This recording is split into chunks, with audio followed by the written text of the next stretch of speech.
Hi, I'm Allie, and this is dilly-dallie. For today's video, I'm really gonna talk about some what I like to call bite-sized books. These books are like under 200 pages and really just help you get out of a reading slump. At least in my experience, they're pretty easy reads. They have a lot of world building, but it doesn't do like any hand holding, and just a very interesting story that is so small and doesn't take up a lot of time, but make sure to like get you out of your own head. So I'm going to talk about probably 6 or 7 books. They're all around 200 pages, all by a cast of different authors. All kind of are in the sci-fi fantasy genre. A couple of them have a little bit of horror elements, and some of them are even like magic realism and stuff like that. So I'll kind of dive in. All right, so the first book I'm going to talk about is A Psalm for the Wild Belt. This is by Becky Chambers. This is one of the first books I found in like the cozy fantasy genre that really like came out of the woodwork. I want to say about 2 years ago. I'm not sure when this book came out, but I know that genre really took off a couple years ago on social media and like within social media book spaces. This book is about a monk and a robot that live in basically a perfect society.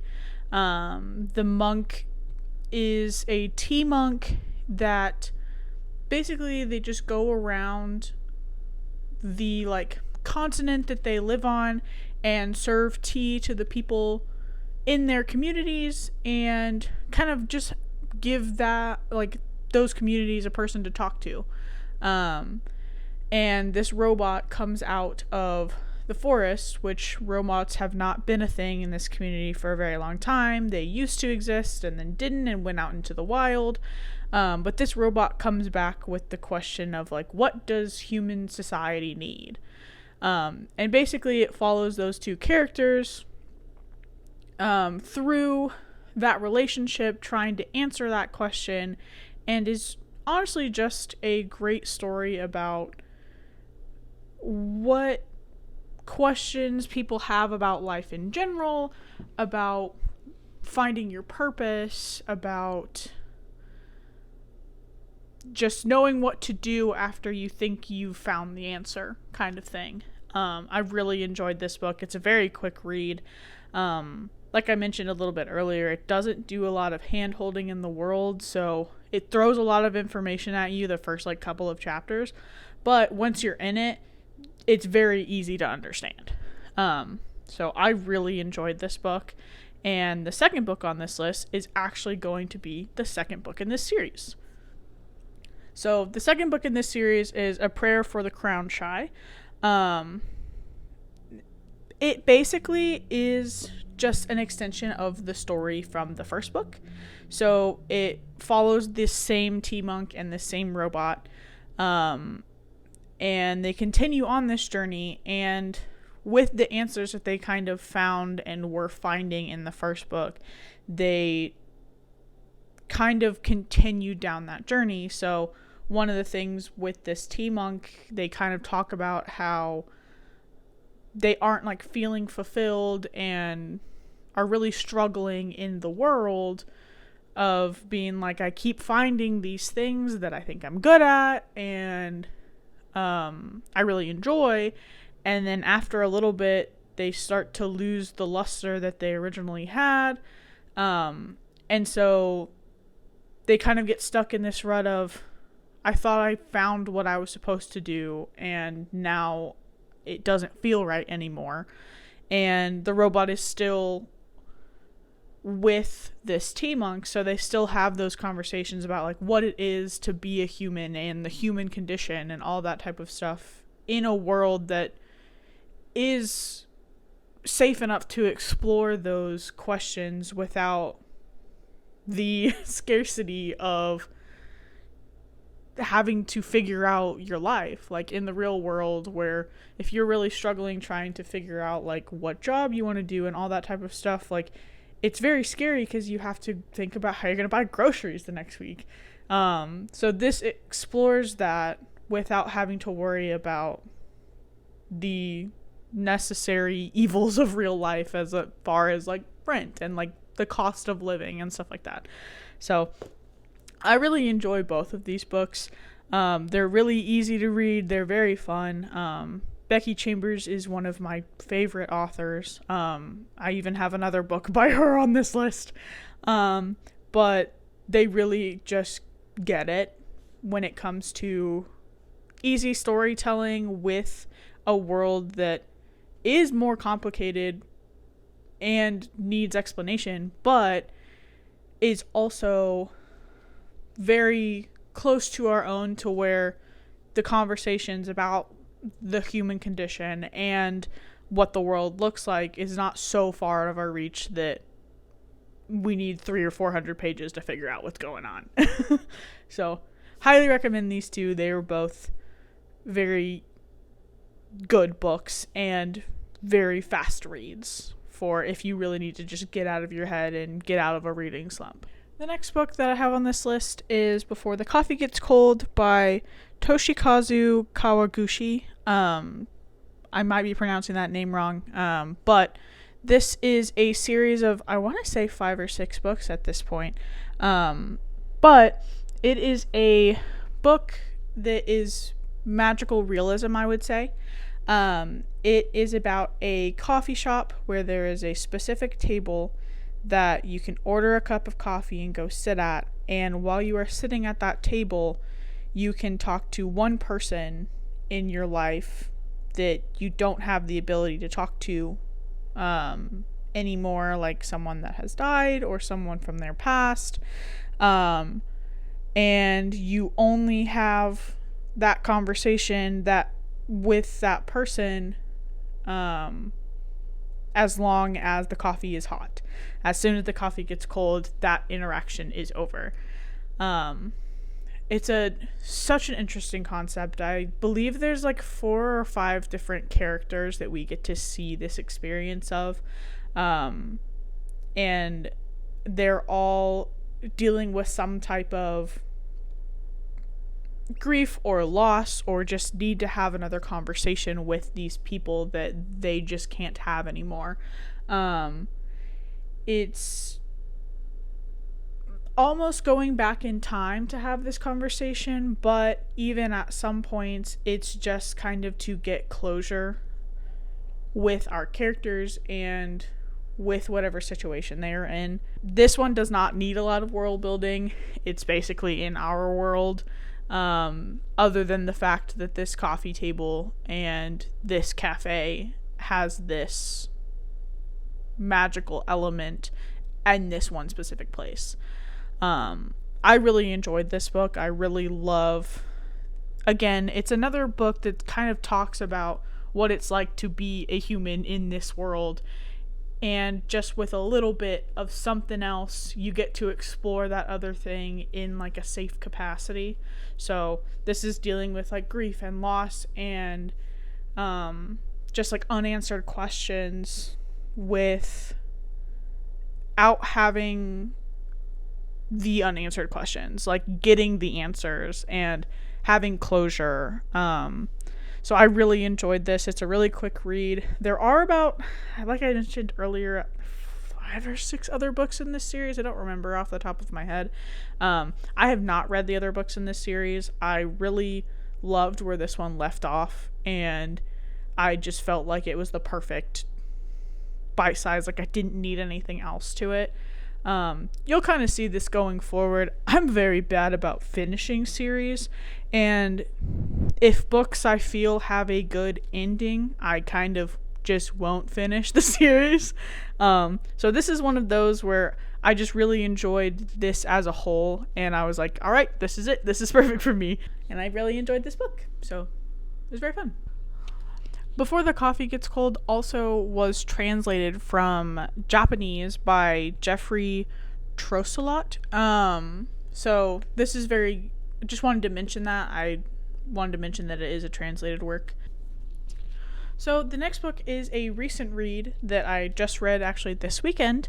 And it's called But Not Too Bold by Hache Pueyo. This is translated from Portuguese, but they re-released it as English, so it doesn't technically say translated. There's a Portuguese version and there's an English version. This book is about I want to say an elder one. It's a some type of elder being that kind of godlike, but kind of just what came before us, lives in this mansion of a house, and they fill the house with workers and, if you can't guess it from the front, spiders.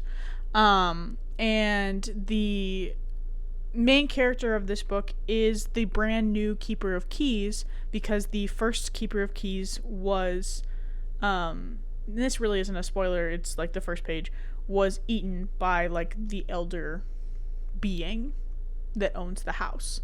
And this is just, it's a short story, a short novel about what that looks like, what this house is, what things come of it, and how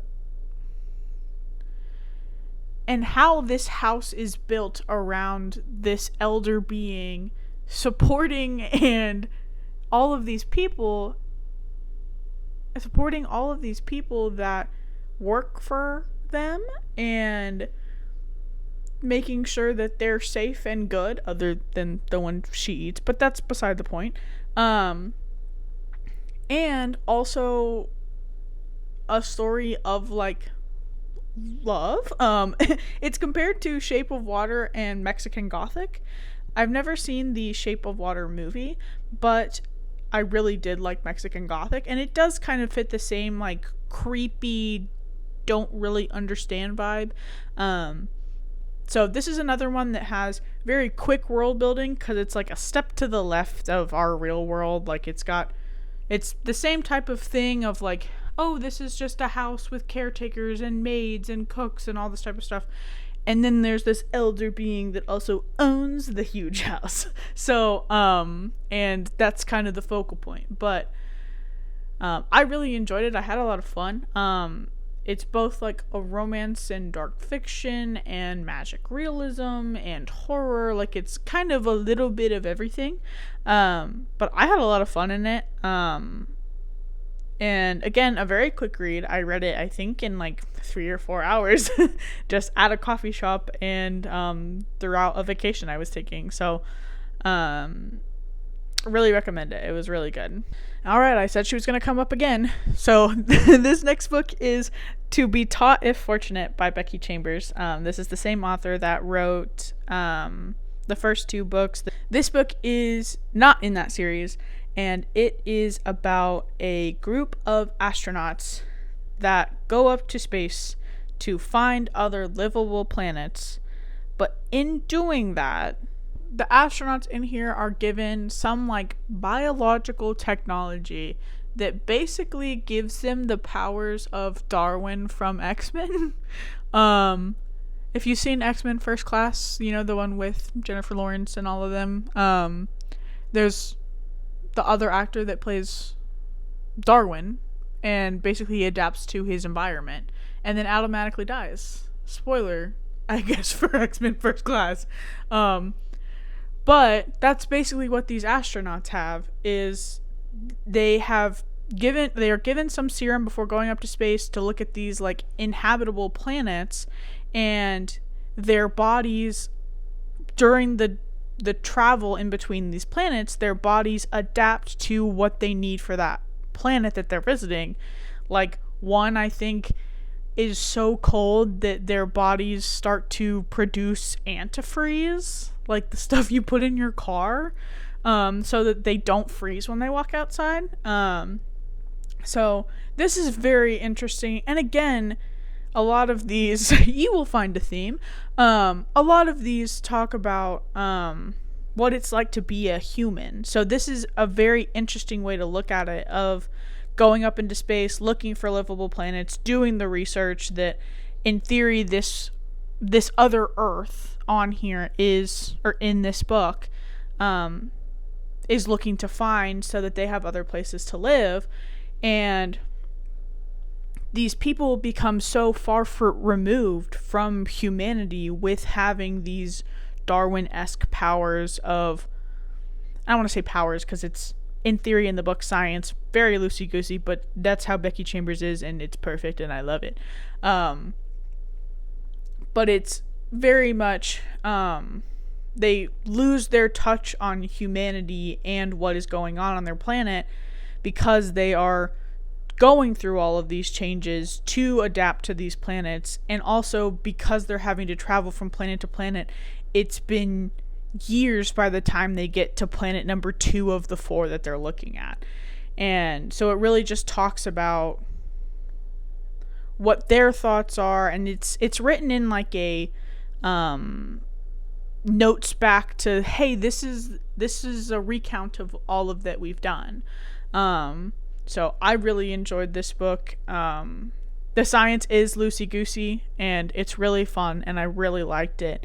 And I really like space travel and these type of space books that are just a little bit further than like, kind of like Annihilation and like, what's the other one? Interstellar. Like, it's still enough understandable that I'm like, yes, I get it. But there's an element of like, I will never understand this, and that's okay.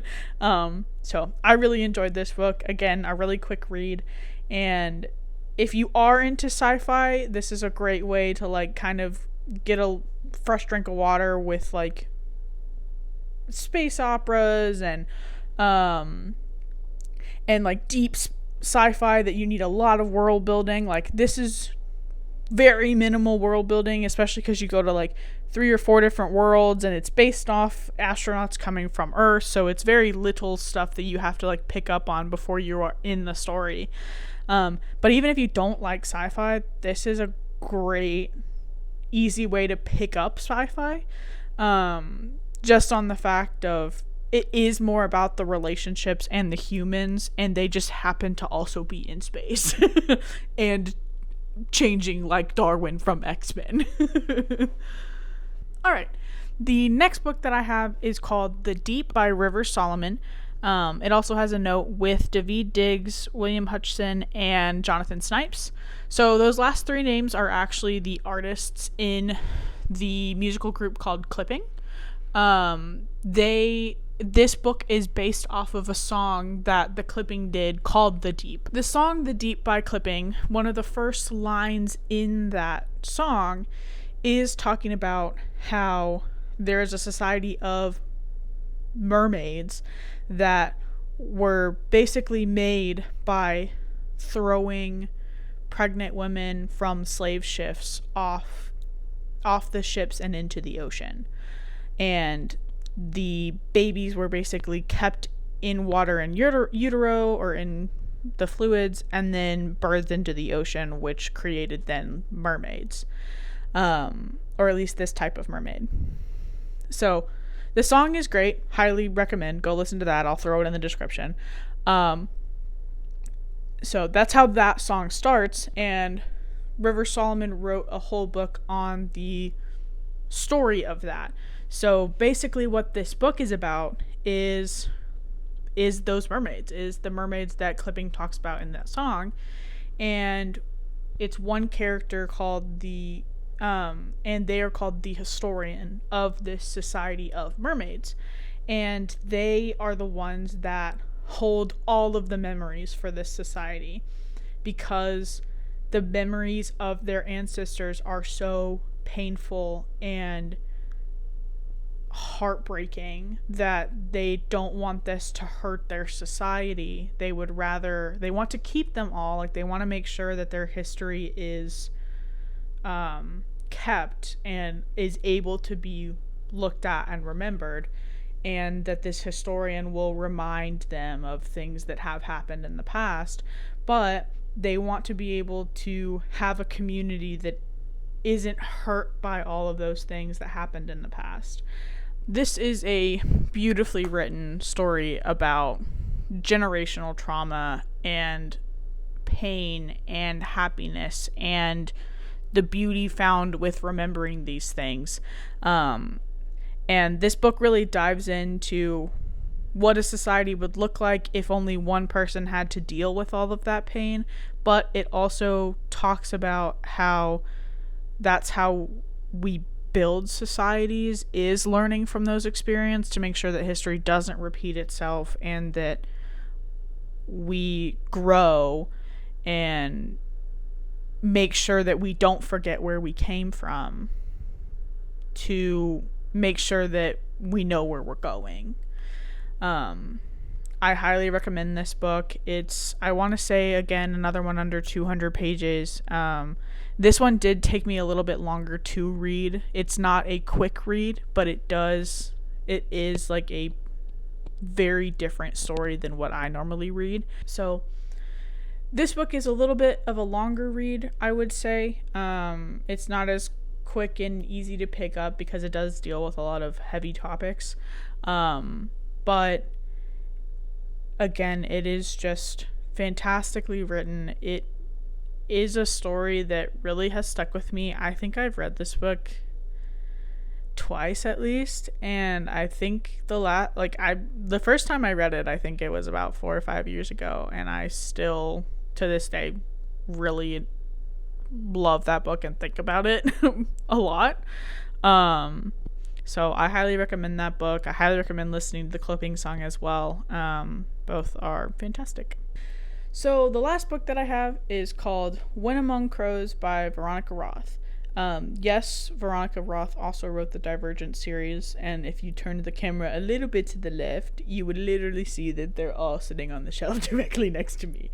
So this book is a fetch quest. It is, hey, we have to go grab this thing, and it starts out just with our main character going to grab a thing and go find a person that this is going to help to get to another goal that has nothing to relate to the original fetch quest. I'm really trying to stay very broad because of how short this book is. Like, don't read any of the back of the book, what's on the inside. Don't read it. Don't read any of it. It spoils it. It's about a cast of characters, and they go on a bit of a journey and to do a thing. This sounds insane, but I really just don't want to spoil it. It's all based off of like I believe it's Slavic creatures. So one's kind of like a harpy kind of vibe, and they do like all of these different creatures like absorb different emotions. So all of these different creatures can absorb different emotions, and through that you get to see what this character specifically goes through, and you get to see how the characters react because they're used to like reading emotions and feeling those. So I know that was very broad and a crazy way to end, but I read this and I automatically wanted to read it again just because I knew that I missed so many like foreshadowing things in the first read through because of how little information you are given. But also that now that I know what happens, I'm like, okay, so there's a lot of other things I've missed at the beginning because I didn't know what the ending was. There is a second book of this coming out, I believe at the end of this year, like maybe in the end, like the third or fourth quarter. But I can't recommend this enough. I think I gave it like a 4.75, and probably on the reread I will give it a 5. But I highly recommend going into this book not knowing anything. It's a very easy read. It has a lot of world building, and does not hold your hand at all. So like I mentioned a little bit, I definitely missed some stuff at the beginning because I just like didn't understand what the world was yet. But that makes it so much more like enticing to me, in the fact of like, there are things I just will never understand, and that's okay, and that's so cool. So highly recommend this book. Go in without reading what it's about or anything, is my recommendation, and you will be pleasantly surprised. I will give you, it is fantasy. Like I mentioned, there's some like Slavic creatures. It's definitely up the fantasy. It technically is like magical realism because they are in Chicago, but you barely notice that, other than there's like real world places like a fight club and a bar and a hospital. Like those are the only, like, that's how you remember it's in real time and not in like the 16th century.